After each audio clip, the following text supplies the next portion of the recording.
Queridos, a paz do Senhor, sejam bem-vindos a mais um resumo de aula. Hoje iremos resumir a lição 9, que tem como título Orando e Jejuando como Jesus ensinou. O texto áureo da lição encontra-se em Atos capítulo 13, versículos 2 e 3, que diz: Disse o Espírito Santo, apartai-me a Barnabé e a Saulo para a obra que eu os tenho chamado. Então, jejuando e orando, impondo sobre eles as mãos, os despediram. A verdade prática, a oração e o jejum são disciplinas espirituais que potencializam sensivelmente a vida piedosa do crente. A leitura bíblica em classe encontra-se em Mateus, capítulo 6, versículos do 5 ao 18. Nós não iremos ler, mas iremos fazer menção do texto durante a lição. A palavra-chave é oração. Hoje nós iremos estudar a forma como Jesus ensinou seus discípulos a se dirigir a Deus, a conversar com Deus, a apresentar suas petições a Deus. Esse maravilhoso recurso que nós temos disponível em nossas mãos, que é a oração. Nós iremos ver também no final a relação que tem oração e jejum. Nós iremos para o nosso esquema resumo, lembrando que ele sempre fica disponível no final do vídeo, seja para fazer uma revisão do assunto após a aula, ou mesmo para ser utilizado na escola dominical com as devidas adaptações de acordo com o espaço que tiver disponível, se assim o desejar. Nós iremos para o nosso esquema. O primeiro ponto da lição. A oração é um diálogo com o Pai. O número 1, a natureza da oração. Nós vemos que a Bíblia ela ensina que a oração é um diálogo da alma com Deus. Nós vemos aqui as formas que Deus, ou diversas formas que Deus se comunica com o homem, mas apenas através da oração é que o homem se comunica com Deus. Lá em Filipenses capítulo 4, versículo 6, diz Paulo na sua carta: Não estejais inquietos por coisa alguma, antes as vossas petições sejam em tudo conhecidas diante de Deus pela oração e súplica com ações de graça. Observe, oração e súplica. Nós vemos que a oração envolve confissão, adoração, comunhão, ação de graça. O salmista no Salmo 42, versículo 1, ele diz: Como o cervo brama pelas correntes das águas, assim suspira minha alma por ti, ó Deus. Suspira a alma por ti. Era um desejo da alma de se aproximar de Deus. Oração é um diálogo da alma com Deus. Na oração, nós devemos buscar, em primeiro lugar, a glorificação do Pai. Foi o que Jesus ensinou em Mateus capítulo 6, versículo 9, onde diz: Portanto, vós orareis assim: Pai nosso que estás no céu, santificado seja o teu nome. A primeira coisa que Jesus ensinou na oração foi de glorificar ao Pai. Pai nosso que estás no céu, santificado seja o teu nome. O número 2, como os homens de Deus viviam em oração. A Bíblia, ela incentiva a nós a orarmos, porque através desse recurso que Deus deixou disponível para o homem se comunicar com ele, onde há poder, na oração há poder. Em Mateus capítulo 26, versículo 41, disse o Senhor Jesus: Vigiai e orai para que não entreis em tentação. Na verdade o espírito está pronto, mas a carne é fraca. Vigiai e orai para não entrar em tentação. Há poder nesse maravilhoso recurso que temos disponível para nos comunicar com Deus. A oração, portanto, na Bíblia é uma ordem. Em Lucas capítulo 18, versículo 1, diz o Senhor Jesus, através da parábola, onde ele conta o dever de orar sempre e nunca desfalecer. Em 1 Tessalonicenses capítulo 5, versículo 17, Paulo diz na sua carta: Orai sem cessar. O número 3, a maneira de orar. Aqui nesta parte da lição, o comentarista mostra que na oração existe um interlocutor e alguns requisitos que ele mostra ou pontua da seguinte forma. Nós poderíamos resumir: a oração ela tem que ser dirigida a Deus em nome de Jesus. Em João capítulo 16, versículo 23, Jesus ele mostra que nós pedimos alguma coisa ao Pai em seu nome. Na oração, nós vemos que podemos estar de diversas posturas, em posturas diversas. Existem várias formas de orar: em pé, deitado, prostrado, assentado, andando, de joelho, com as mãos estendidas e assim por diante.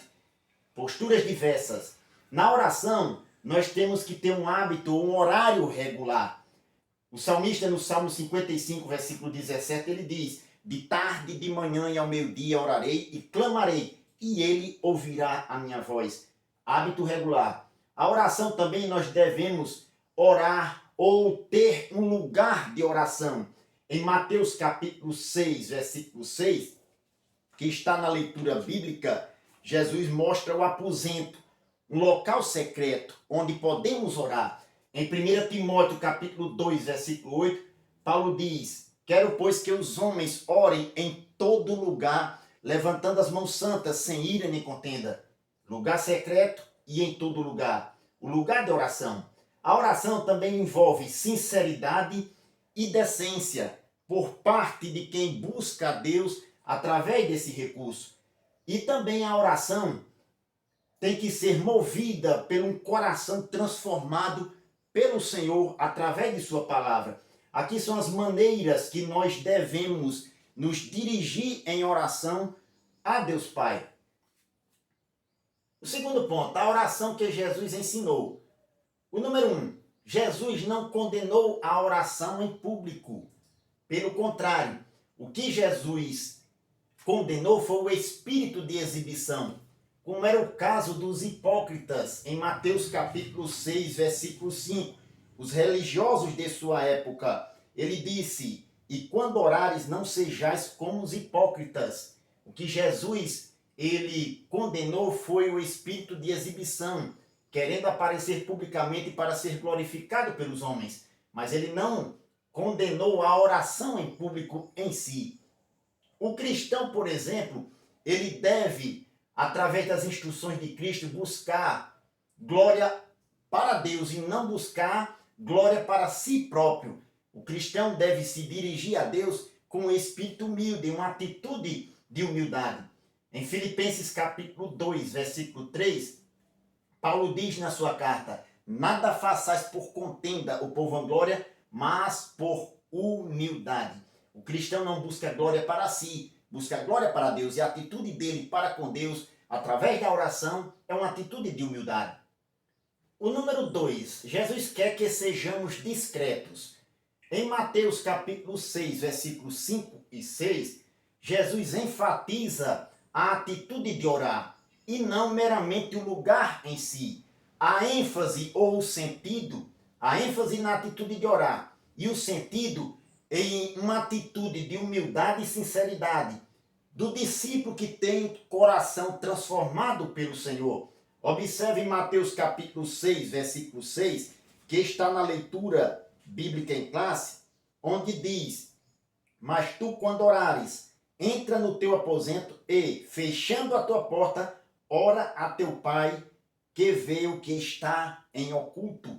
Observe que a atitude de fechar a porta não é meramente no lugar em si, mas em uma atitude para orar ao Pai, não como os hipócritas que se compraziam ou tinham prazer em orar em pé, publicamente para ser glorificado pelos homens. A atitude que o discípulo de Jesus deve ter é numa atitude de sinceridade e humildade diante de Deus. O número 3, não useis de vãs repetições. O que o Senhor Jesus ele condena não são longos períodos de oração.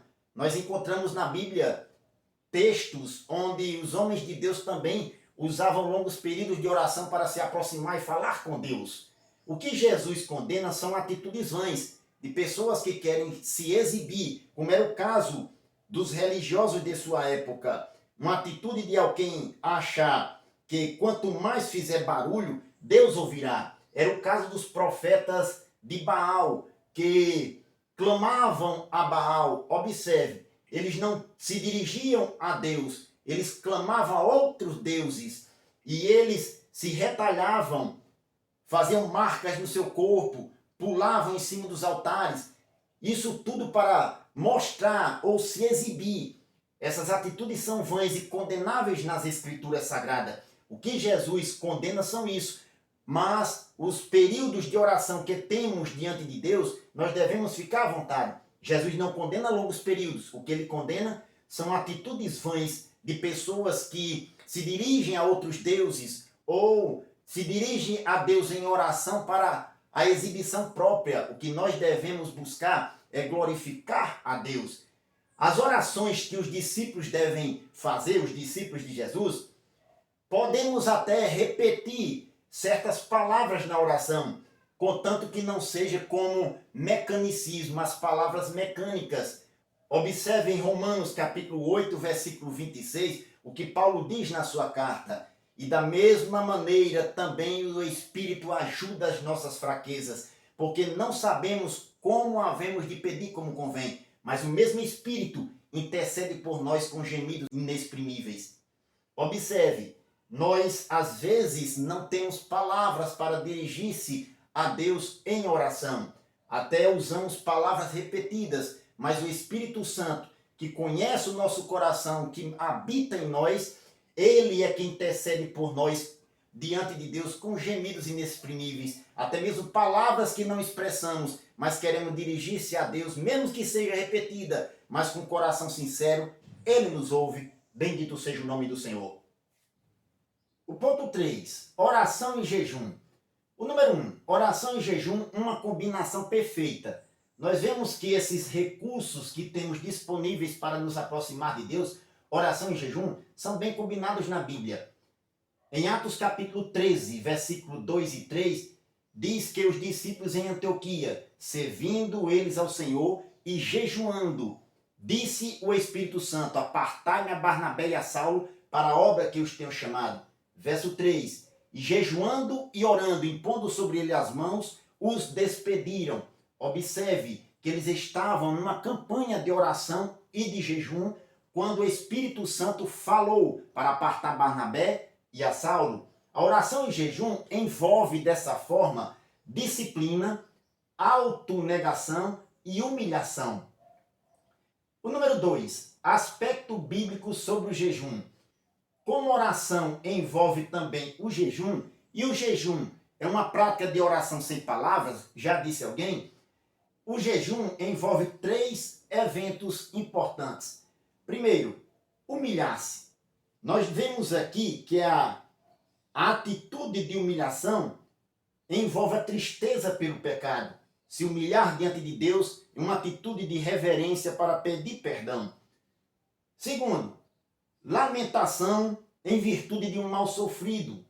E terceiro, envolve um evento espiritual importante, como foi o caso aqui em Antioquia, onde eles estavam em uma campanha de oração e jejum, quando o Espírito Santo falou para apartar Barnabé e a Saulo.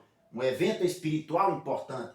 Devemos envolver essas 3 atitudes ou 3 eventos: humilhar-se, lamentar-se e um evento em que nós podemos buscar a Deus com um propósito específico. Dessa forma, Jesus ele não estabelece dias fixos para o jejum.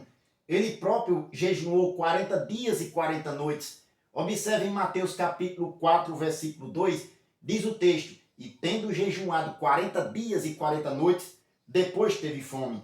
Na lei mosaica, por exemplo, existia o jejum anual e diversas formas de jejum que eram praticados pelo povo judeu.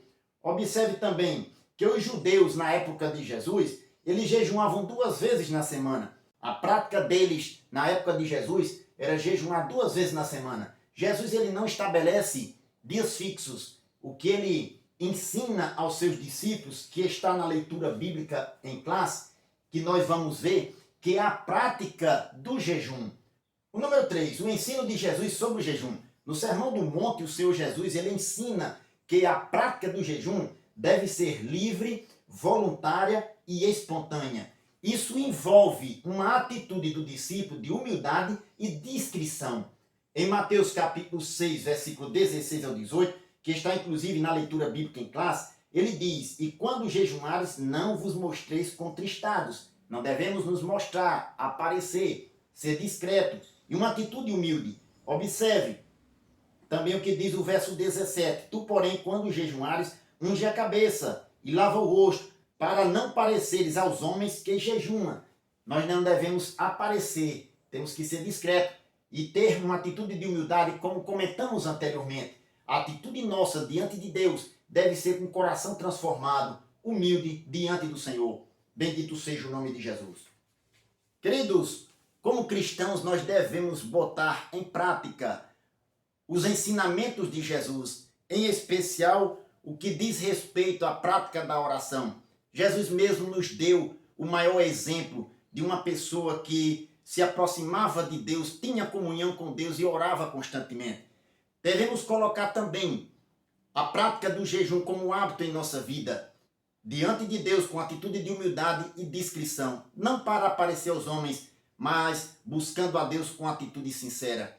Que nós coloquemos em prática a oração, o hábito dela diariamente e a prática do jejum conforme a necessidade de cada um, em uma atitude de humildade e discrição. Que Deus o abençoe em nome de Jesus.